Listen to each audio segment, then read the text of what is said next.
Chacune des capitales des 3 pays scandinaves a mis à l'honneur un sculpteur national.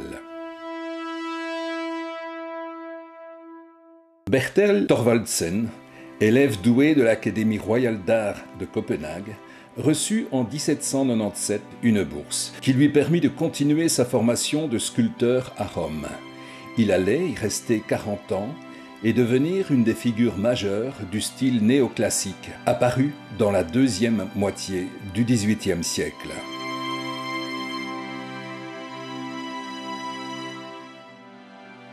En 1838, une souscription publique permit de construire, dans la capitale danoise, un musée à sa gloire, rassemblant les originaux ou les copies de toutes ses œuvres.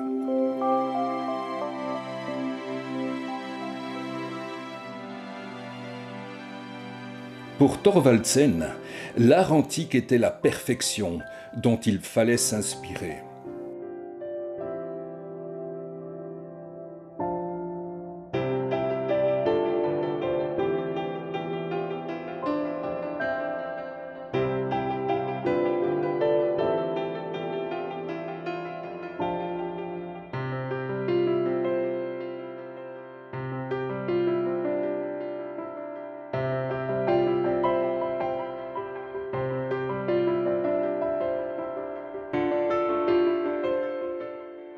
La flèche de Cupidon se retrouve dans les mains d'une des 3 grâces d'un autre groupe.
Thorvaldsen a également sculpté de nombreux bas-reliefs. Petit clin d'œil, l'artiste s'est représenté lui-même.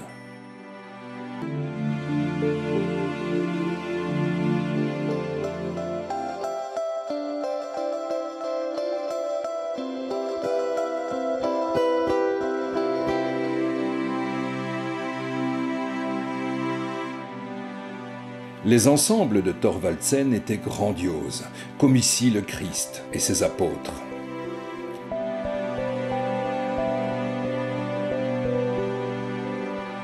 Thorvaldsen était également l'auteur de statues monumentales.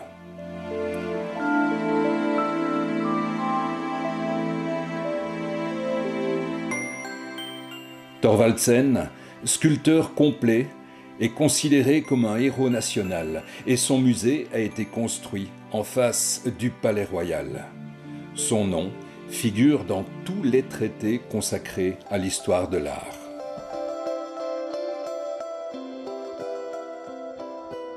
Le Norvégien Gustav Vigeland a exercé son art essentiellement dans son pays. Il est déjà un sculpteur apprécié et confirmé lorsqu'il passe une convention avec la ville d'Oslo.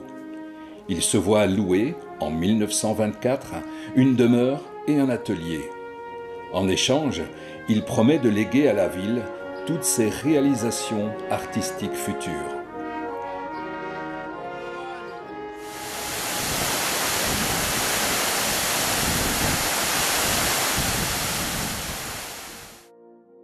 En 20 ans, Vigeland va réaliser un ensemble remarquable de 212 sculptures en bronze et en granit, disposées dans le parc de Frogner, à proximité de son atelier. Le thème est à la fois simple et grandiose. la condition humaine à tous les âges de la vie.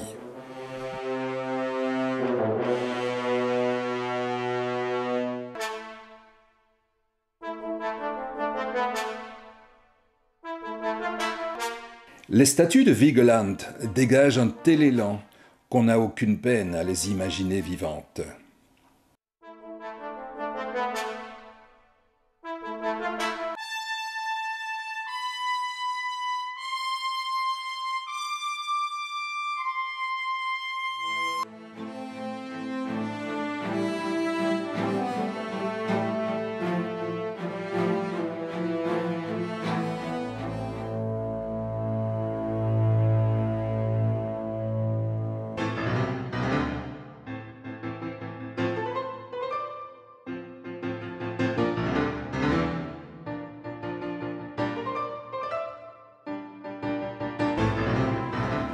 La morphologie des personnages, en fonction de leur âge, a été rendue de façon magistrale.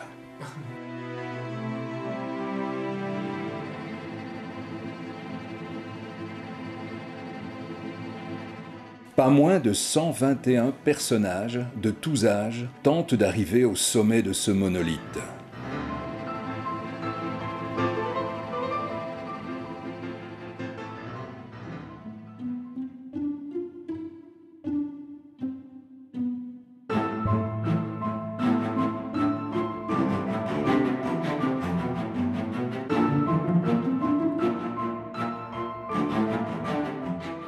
Le parc Frogner est devenu le lieu favori de promenade des habitants d'Oslo.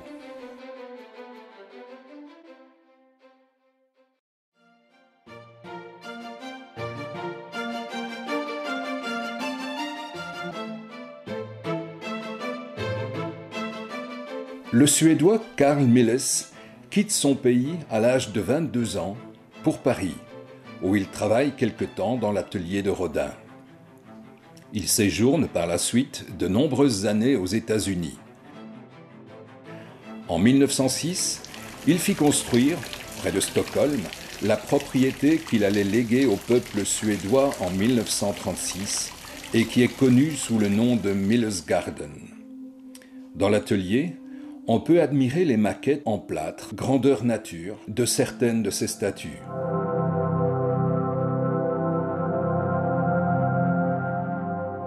Le parc rassemble des copies ou les originaux de ses œuvres.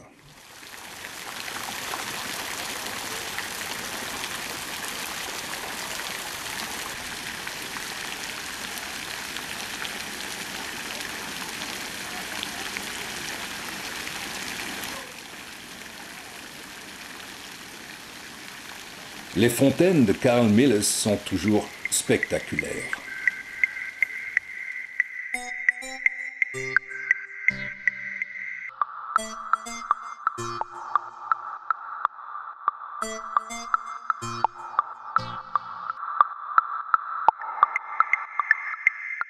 On ne peut qu'admirer l'équilibre de cet ensemble représentant Pégase.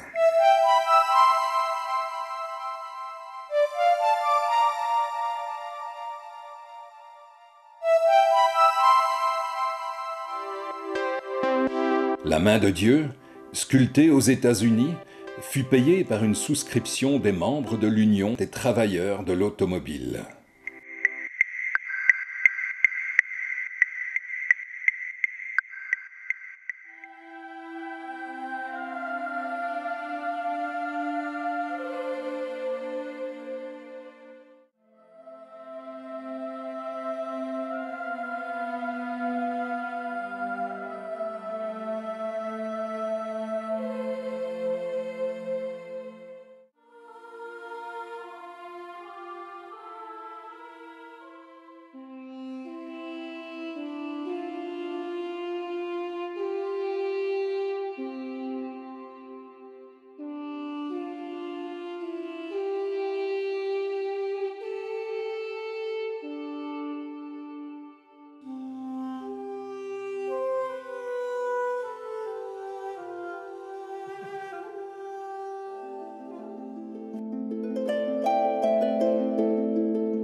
Thorvaldsen, Vigeland, Carl Milles, 3 sculpteurs nordiques, 3 gloires nationales, 3 styles différents, mais une préoccupation.